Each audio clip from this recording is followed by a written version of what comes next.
ऐसा कार्य CP sir की ओर से इस तरह के जो शिविर है, जी सर। शिविरों में आप क्या, आपका मोटिव क्या है? हमारा मोटिव ये है कि हम सबसे पहले तो एक इंसान को इंसान बनाएं। अच्छा नागरिक बनाने के लिए उसके अंदर क्या क्या होना चाहिए। आजकल एजुकेशन से नैतिक शिक्षा का सब्जेक्ट हटा दिया गया है, जिससे कि आज हमारे समाज में भी इतनी अपराध बढ़ते जा रहे हैं, और उन अपराधों को कम करने के लिए हमने इस प्रकार का ये प्रण लिया है कि अच्छे टेक्निकल उससे लेकर के हम ये 3 प्रोमिस के साथ में इनको हमारा मैं मर्यादा पूर्वक प्रतिज्ञा करता हूँ कि यथाशक्ति स्वधर्म और अपने देश के प्रति अपने कर्तव्यों का पालन करूंगा, सदा दूसरों की सहायता करूंगा, स्काउट एंड गाइड के नियमों का पालन करूंगा। तो ये ही हम इनको मैसेज देते जा रहे हैं। अच्छा, अभी आपने बताया कि ये नैतिक शिक्षा का सब्जेक्ट हटा दिया गया, जी जी। तो ये कौन कौन सी क्लास का घटाया गया?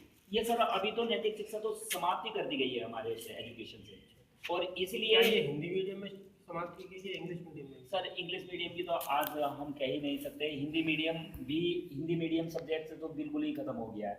हम आज हमारे बच्चा स्कूल जाने के लिए प्रेरित होता है, उसको अगर वहाँ पर अच्छा मिलता, कुछ खेल मिलता, गेम मिलता, स्काउटिंग मिलती, तो तब वो बच्चा स्कूल आने के लिए प्रेरित होता है। आज उसको बच्चा आने के लिए, रोटी खाने के लिए वो आता है तो आ सकता है, लेकिन वरना अच्छे कार्य के लिए नहीं होता वो। किस तरह का प्रशिक्षण है यहाँ प्रशिक्षण A to Z इनको ट्रेनिंग दी गई है। यहाँ पर हमने आपदा से बचने के लिए इनको बताया गया कि आपदा से बचने के उपाय क्या हैं। उनके यहाँ फर्स्ट एड के बारे में बताया, कोई भी दुर्घटना होने पर इनको एकदम अपने आप ही तैयार रहना है। आपदा में कौन कौन सी श्रेणी है उसमें शामिल? आपदाओं में देखिए सर, यहाँ पर आपदा के लिए हम बाढ़ पीड़ितों के लिए भी हम हेल्प कर सकते हैं, और यहाँ पर कोई भी ऐसी फायर, अचानक कोई भी आग लग जाती है तो वो भी एक आपदा में काउंट होती है।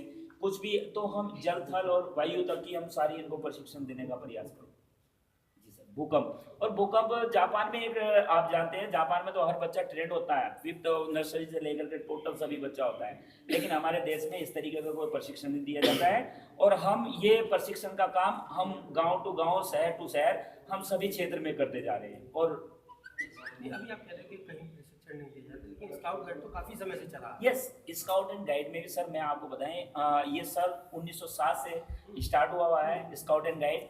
तो लेकिन आपने ये कहा था कि वो प्रशिक्षण नहीं दिया जाता। नहीं सर, सभी ये तो लाभ के लिए दिया जाता है ना सर।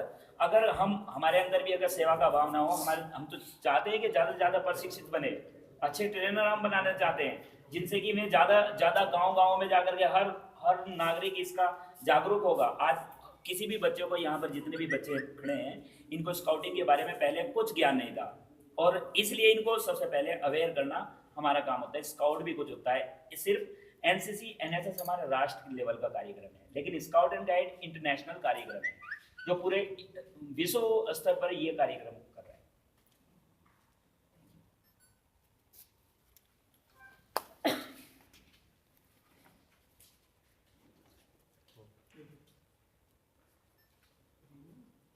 आपके विद्यालय में चल रहा है,